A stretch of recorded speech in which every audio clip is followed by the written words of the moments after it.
Buenos días, compañeros y compañeras, promoción 74 del Colegio Municipal de Bachillerato. Compañeros y compañeras, profesores, profesoras, docentes del Colegio San José de Cúcuta de la jornada de la tarde. A mis alumnos del colegio, a mis alumnos de escuela dominical, de la iglesia cristiana, a mi familia de carne y sangre, a mis hermanos en Cristo, a todos reciban un cordial y afectuoso saludo a la distancia, siempre en Cristo, mi amado Salvador. Por supuesto que usted sabe quién soy yo, obvio, el profesor Ramón. Y estoy aquí porque para mí es un deleite hablar y vivir de esa palabra viva y eficaz que es la palabra de Dios. Hoy quiero hacer otro comentario bíblico y lo hago siempre con la bendición del Padre, el amor del Hijo y el poder del Espíritu Santo, para la gloria y honra de mi Señor Dios Todopoderoso y para añadir cada día más bendiciones a nuestras vidas en todas las áreas. Amén.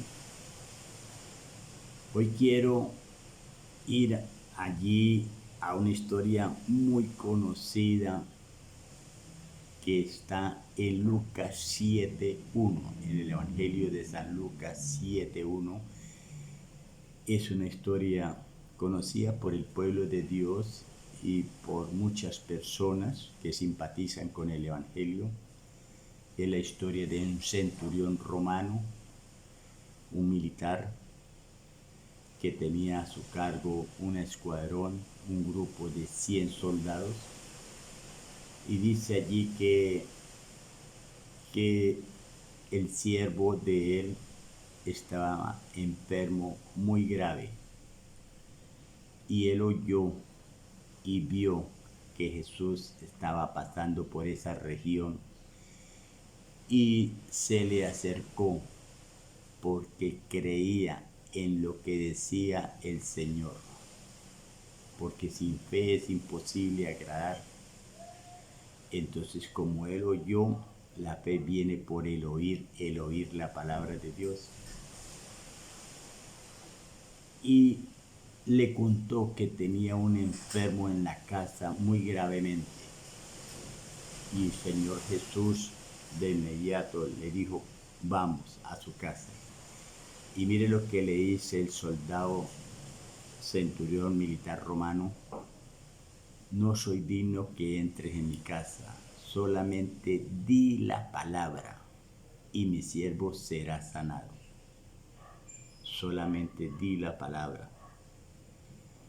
Y hoy el Señor me ha dado este tema: Cristo, palabra de Dios. Cristo, palabra de Dios. Y me voy a apoyar en los dos principios que trae la Biblia. Ambos principios son un solo principio. Y Juan 1:1 dice: el principio era el verbo era Dios, el verbo era con Dios. Y todas las cosas en él fueron hechas para él. Y en Génesis 1 dice que en el principio Dios creó los cielos y la tierra. Y la tierra estaba vacía, desordenada y en tinieblas. Y el Espíritu de Dios se movía sobre la faz de la tierra. Pero lo que quiero mostrarles es que dice: y dijo Dios, hágase, por ejemplo, la luz. Ahí hay 6 o 7, dijo Dios. Es decir, habló la palabra, salió aliento de vida, de poder de Dios. Y cuando Dios habla, esa palabra físicamente y químicamente no tiene propiedades, no tiene peso, no tiene masa, no tiene densidad, no tiene volumen, no tiene número atómico. Sin embargo, cuando la emite el Dios de poder, entonces esa palabra trasciende, es trascendental desde ese universo y llega y se materializa. Y eso es lo que nosotros llamamos milagros, que rompe esquemas de razonamiento, de lógica, de entendimiento, de análisis, de pruebas del método científico, quedan destruidos por el poder de la palabra. Pero cuando a esa palabra le creemos declarando para ver lo que Dios hace en nuestras vidas, aquí en esta vida. Para los que recibimos la abundancia de la gracia y el don de la justicia, reinaremos con Cristo, reinaremos en Cristo para esta vida, para luego reinar para vida eterna. Eso lo dice Romanos 5, 17 y 21. Esa palabra de poder es la palabra del verbo. Dice que en el principio era el verbo es la palabra. Y luego dice, y por él fueron hechas todas las cosas. No dice por la palabra, sino por él, se refiere a una persona. En Juan 1:14 dice, y el verbo se hizo carne y habitó entre nosotros. O sea, Jesús. Entonces, el verbo es la palabra. La palabra es Cristo. Y dice que el verbo era Dios y el verbo estaba con Dios. Y Cristo es Dios. Esto le rompe a uno los cimientos del entendimiento, de la razón. El verbo es la palabra. La palabra es Cristo. Cristo es Dios. Por eso, en Hebreos 4:12 dice que la palabra es viva y eficaz. O sea, el verbo es vivo y eficaz. Es decir, que Cristo da vida y es eficaz. O sea, que Dios es vida y es eficaz. Eso es lo que nos cuesta que ese concepto, ese conocimiento entre a nuestra razón, a nuestra mente.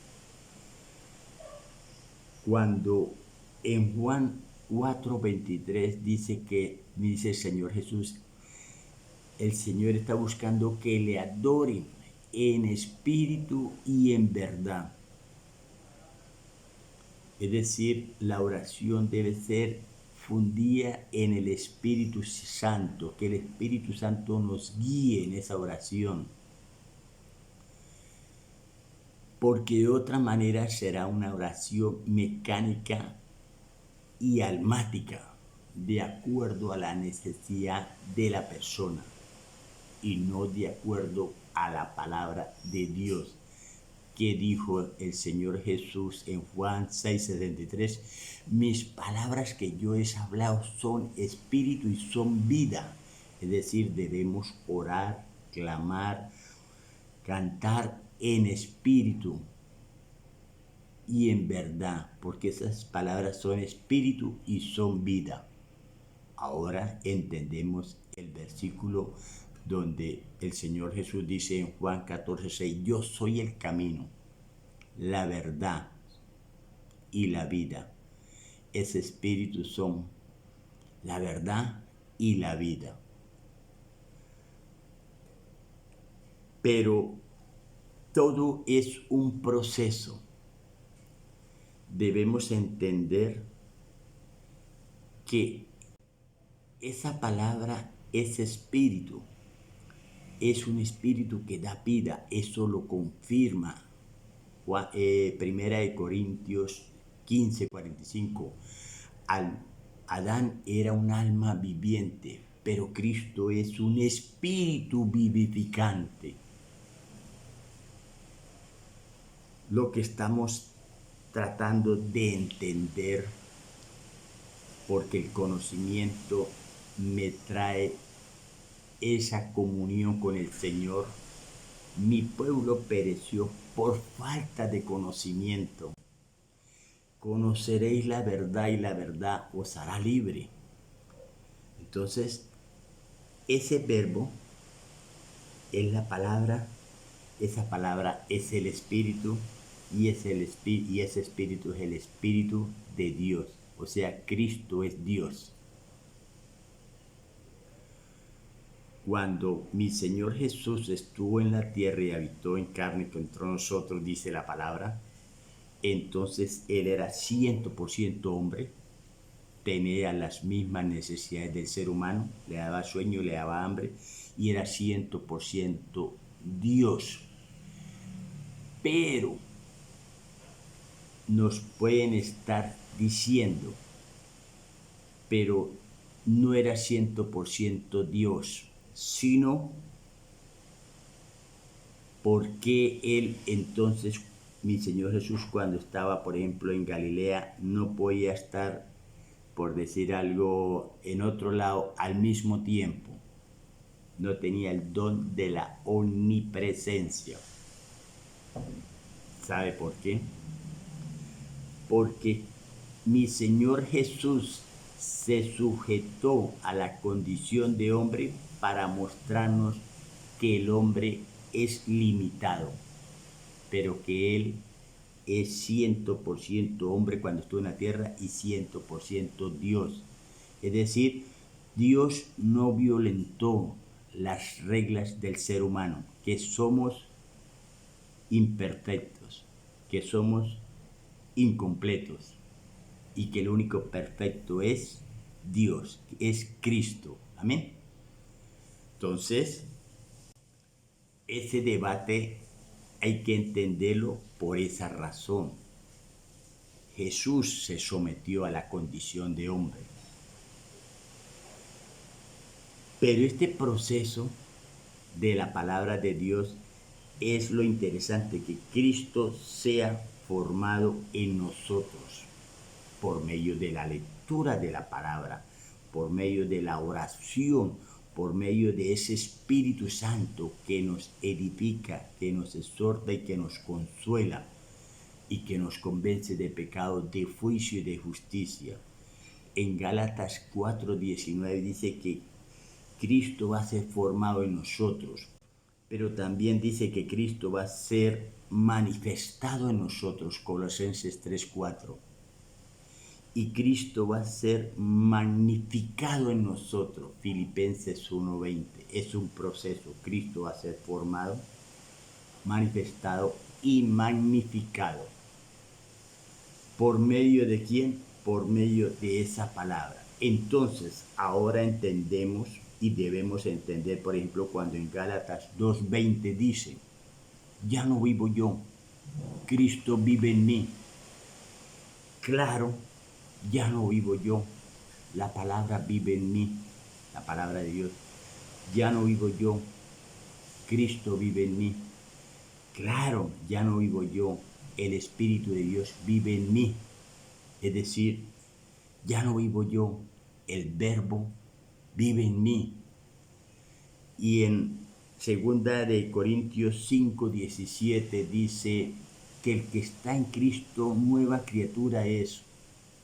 Podemos decir que el que está en el Verbo nueva criatura es, que el que está en el Espíritu de Dios nueva criatura es, que el que está en Dios nueva criatura es, porque todo es por la palabra.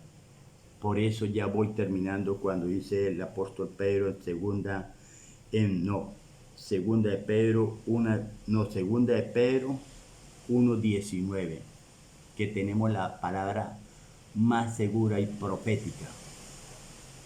Es la palabra, declarar. Y termino diciendo en Marcos 11:23, y todo lo que diga, creyendo le será hecho. ¿Qué es lo que nos dice? Que toda la palabra de Dios tenemos que declarar creyendo para ver los milagros en nuestras vidas. No espere que le sigan hablando de Dios. Mejor es que vamos a hablar con Dios. No espere que le sigan hablando de la palabra de Dios. Dice, conocer la palabra de Dios. Eso es bueno, es necesario, pero no es suficiente. Ahora vamos a conocer al Dios de la palabra, mediante evidencias, testimonio, comunión, avivamiento, esa relación íntima que nos coloca a veces el hombre para fraccionar, para separar, para distanciar. Entonces el hombre trae y mete el sistema religioso, llámese cura o llámese pastor. No tengo nada contra ellos, pero el orden es, ojo, primeramente buscar las cosas de arriba. O sea, primeramente buscar el reino de Dios y su justicia, y todas las cosas os serán añadidas. Puesto los ojos en Jesús, el autor y el consumador de la vida. Porque Jehová dice por ahí en el Salmo 23, Jehová es mi pastor, nada me faltará. Y remata ese Salmo 23, dice, el bien y la misericordia me seguirán todos los días de mi vida, y en la casa de Jehová moraré por largos días, por siempre. Eso es declarar la palabra creyendo para ver.